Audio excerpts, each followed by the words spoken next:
And you can see the firefighters are bringing in the hoses here. They're working this access point to try to get close to the flames. You can see them just over the hill there in that wooded area. But it has been whipping around out here. That's one major problem. And this is another. You can see just how dry that is.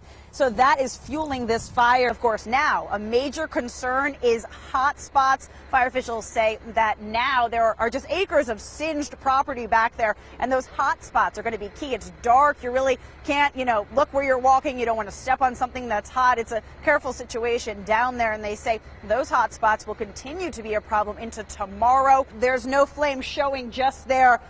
About a half an hour ago, there were flames right up to those tracks right there. And that had a lot of people nervous. You have that oily wood on the tracks there. You have these wires overhead, an intense scene. There are actually emergency officials down there now, and there's hoses coming from the left-hand side. So that's a trouble spot, and they're making sure that that's under control right now. It's much more under control than it was just a short time ago. And now these tracks, the good news you guys just saw, they're live. The first train to come through this area since this whole thing started around 6:30 today. Obviously, a major backup on these tracks because it was just after that rush hour time. So right now, they are moving the trains that are headed away from New York City. They're moving those first, try to get that out of the way. But they do have one track that's moving trains in both directions. There are not too many events that go down in history like this for this city. So pretty impressive event that happened here today. And you guys had mentioned, too, some curiosity about this building or a structure that might have gone up in flames.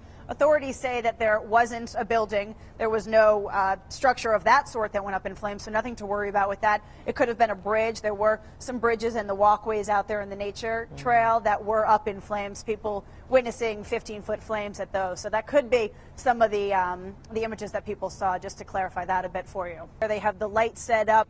They have this road blocked off, and they have crews out here stationed. This is kind of a command center, and they're overlooking the tracks so that they can have this area managed throughout the evening and make sure that they really do have those hot spots under control. The train tracks, a major issue, which are right below us here. They have crews walking up and down. They have crews also with flashlights out here monitoring, just trying to check out to see exactly. I don't know if you can see in the distance there, you see the flashlights kind of flickering.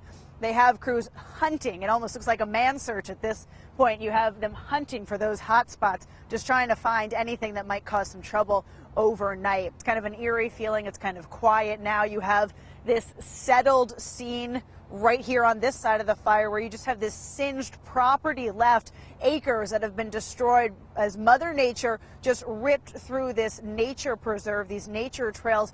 At one moment today, a gorgeous, beautiful day. Families on the trails, people walking here and there. Next thing you know, you have a brush fire.